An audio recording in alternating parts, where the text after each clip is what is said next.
Recipe ये recipe प्रथम मुझे नहीं गोटे ग्लास से अटा जो अटा आम नॉर्मल रुटी करुचे से अटा नहीं जावा ये देदेबा अल्प टिके लुण लुण दे सारा पर अटा और लुण को भल भाव में मिसई ना अल्प अल्प पानी देकी यार आम गोटे डो प्रस्तुत करना जमी आम रुटी डो लगाती बस से भाई आम गोटे डो प्रस्तुत करना बहुत शीघ्र ये रेसिपी बनिकी प्रस्तुत हो जाए आप थे बनाते देखिए आपड़ भी यार दीवाना हो कवर करके छाड़ीदे तो ये मुझे नहीं जाइए सत्तू माने जो चना छतु आम जो चना खाऊे चोबेकी भाजा जो थे माने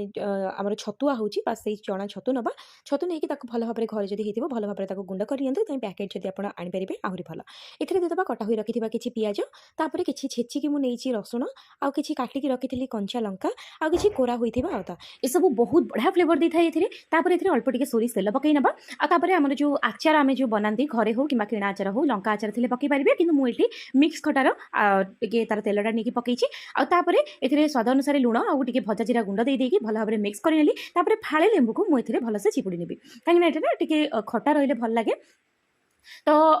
फाड़े लेंबू को ये चिपुड़ी सारा पर एवं बर्तमान आम कौन करवा ना मंजी गुड़ा जो पड़गला मंजी गुड़ा को काढ़ी ना ना यहाँ पिता लगे तो तापर आम सबको भल भाव में मिक्स करना हाथ साहाଯ୍य तो ये आप देखिपे बर्तमान आमर ये चूरा बनिकी रेडी मैंने जो स्टफिंग बनाऊे से बनिकी रेडी ये आम बर्तमान देखा अटा को तो ये देखिपे अटा को मुझे भल भाव हाथ एक्चुअली क्लीन करनी से करके तो से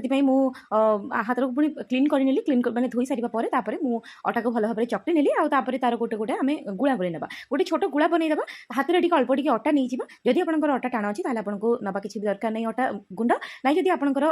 हाथ गिला अच्छी कि माने आपंकर जो डो बन से गिला अच्छी माने टिके उदालिया अच्छी ताहले आप हाथ में अल्प टिके अटा नहीं ताको ये मंडा पिठा सेप्र गढ़ी भितर एमती पूरा पूरा आकार में आम देदेबा जो रखी थे चना को दे सारा पर यही भाव में सबको आम प्रस्तुत करना तो ये आप देखिपे सबूक मुझे बनईकी तैयारी मंडा पिठा भाया एमती गोल गोल हो भितर स्टफिंग हो मंडा पिठार आम स्टफिंग दिखती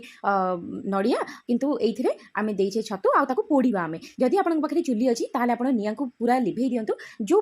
अंगारटा रही चूरीर बस से अंगार में आप पकईकी पोड़ी पारे कहीं ये ट्राडिशनल हिसाब से सेमती ही करते आउ कि मो पाखे तो चुली ना निआ ना तो मुझे कौन करी ना मुझे गोटे प्रेसर कुकर नहीं जाइए प्रेसर कुकर अल्प टिके सोरिष तेल अल्प टिके देसी घी देदेली दे सारा पर मुझे सबको रखीनेबी आउ बर्तमान मुझे कभर करके 20 मिनट पर्यंत छाड़देवी आपर लिड को हटई नेबी आउ एकदम स्लो फ्लेम आम या पकेबा मझे मझे टे खोली खरिके आम उल्ट पलट करना चलते प्रिपेयर करवा नेक्स्ट प्रिपरेशन तो ये आम कौन कर गोटे बैगण नहीं जाइए बैगण को ये भाव में चिरा लगेदेवी दीपट सैड्रु देखी ना बैगण पोकड़ा अच्छी कि भल अच्छी एठी बैगण मोर संपूर्ण भाव में भल था तो बर्तमान मुझे कौन करी ना ये आड करी जो रसुण को मुझे चोपा छड़े नहीं रसुणर आपर गोटे एमती जो चिरा लगे ना गोटे चिरा भितर आम रसुण को देदेबा ये भाव में रसुणटा भी ना बैगण सहित जो पोड़ी हम बहुत बढ़िया फ्लेवर आसो कंचा रसुण अपेक्षा पोड़ा रसुण तापर आउ गोटे पट सैड्रे आम कौन करवा कंचा लंका देदेबा तो मुझे 3टा कंचा लंका दूसरी आपंकर राग हिसाब से कंचा लंका कम बेसी करेंगे कि रसुण आप निहती भाव में देवे बहुत बढ़िया फ्लेवर आसी तो गोटे पटे रहीगला कंचा लंका गोटे पटे रहीगला रसुण एवं चलते आम जा पोड़ा ये हिटर या पोड़ी हिटर में कौन कर रुटी तावर से जो सेकंड नहीं जाए अर्थात दी साइड पटे 2टा टमाटो भी रखी टमाटो भी पोड़ा हम तो या भल भाव में पोड़ा छाड़ा एठी किसी समय पर 10 मिनट पर पाखापाखि मुझे कभर को काढ़ी आपको देखो देखो एवं आम कौन करवा ना गोटे गोटे करके सबू लिटी को आम यही भाव में उल्ट पलट करना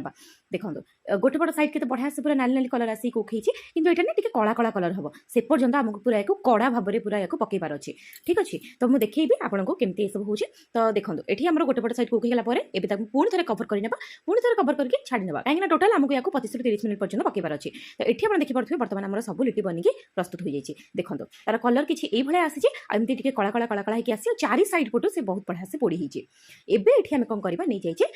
पोड़ा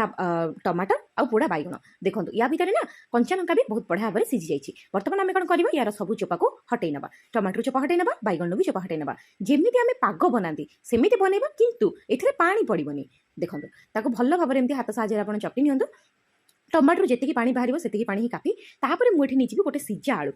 आलू गोटे दे देती आप चाहिए आलू को स्किप करेंगे ना जी भल तो नहीं पारे बहुत बढ़िया फ्लेवर देता है गोटे सिझा आलू को बेसी आलू चकटी पे गोटे सिझा आलू को भल भाव में चकटी ना चकटी सारा पर एवं आम कौन करवा ना देदेबा कटा हुई रखी किसी पियाज आउे ये आड कर कटा हुई रखी किसी कंचा लंका आम जेहतु से लंका आउ रसुण को भल भाव में चकटी नहीं से आम कटा जिन पकेबा आउे ये स्वाद अनुसार लुण देदेबा अल्प टिके सोरिष तेल मुझे देदेची बस एतिक जिन देकी आम बर्तमान या भल भाव में मिक्स करना बर्तमान आमर ये लिटी आ चोखा बनिकी प्रस्तुत ବିହାରର ଫେମସ୍ ଲିଟି ଚୋଖା। ତ ଏଠି ଦେଖିପାରୁଥିବେ ଲିଟି ରେଡ଼ି, ଚୋଖା ବି ରେଡ଼ି। ଆପଣ ଚାହିଁଲେ ୟାକୁ ଡିନରରେ ବି ଖାଇପାରିବେ। ରୁଟିକୁ ବେଲିବା ଅପେକ୍ଷା ୟାକୁ ଆପଣ ବନେଇ ଦିଅନ୍ତୁ, ବହୁତ ହି ଟେଷ୍ଟି ଲାଗିବ। ତା ସହିତ ବହୁତ ହେଲ୍ଦି ବି ରହିବ, ତରକାରୀ ବି ବନେଇବାକୁ ପଡ଼ିବନି। ତେବେ ଆଶା କରୁଛି ଆଜିର ରେସିପି ଆପଣମାନଙ୍କୁ ନିହାତି ଭାବରେ ପସନ୍ଦ ଆସିବ। ରେସିପି କିଭଳି ଲାଗିଲା ମୋତେ କମେଣ୍ଟ ସେକ୍ସନରେ କମେଣ୍ଟ କରି ନିହାତି ଭାବରେ ଜଣାଇବେ। ଭଲ ଲାଗିଥିଲେ ଚ୍ୟାନେଲକୁ ଗୋଟିଏ ସବସ୍କ୍ରାଇବ୍ କରିନେବେ ଆଉ ପାଖରେ ଥିବା ବେଲ୍ ଆଇକନକୁ ପ୍ରେସ୍ କରିନେବେ ମୋର ନୂଆ ନୂଆ ଭିଡ଼ିଓର ନୋଟିଫିକେସନ୍ ପାଇବା ପାଇଁ। ଫ୍ୟାମିଲି ଆଉ ଫ୍ରେଣ୍ଡସ୍ମାନଙ୍କ ସହିତ ଭିଡ଼ିଓକୁ ନିଶ୍ଚିତ ଭାବରେ ସେୟାର କରିବେ। ତ ଏଠି ଦେଖିପାରୁଥିବେ ଏଇଭଳି ଭାବରେ ଏଠି ଖିଆଯାଏ ଲିଟି ଚୋଖାକୁ। ଦେଖନ୍ତୁ ଏଇଭଳିଆ ଆପଣ ଏମିତି ଖଣ୍ଡ କରିକି ଭାଙ୍ଗି ନେବେ। ୟା ଭିତରେ ଦେଖନ୍ତୁ ଦିଆହେଇଛି ଛତୁ ଷ୍ଟଫିଂ ଆଉ ବହୁତ ବଢ଼ିଆ ସେ କୁକ୍ ହେଇଛି ଭିତରଟା। ଆଉ ତାକୁ ଏଇଭଳିଆ ଆପଣମାନେ ଚୋଖା ସହିତ ଖାଇବେ, ବହୁତ ଟେଷ୍ଟି ଲାଗିଥାଏ। ଥରେ ଆପଣ ବନାନ୍ତୁ ଦେଖିବେ, ଥାଳି ସଫା ହେଇଯିବ, ସତ କହୁଛି। ତ ଆଜି ପାଇଁ ଏତିକି ବିଦାୟ ଦିଅନ୍ତୁ, ରହୁଛି। ନମସ୍କାର, ଜୟ ଜଗନ୍ନାଥ।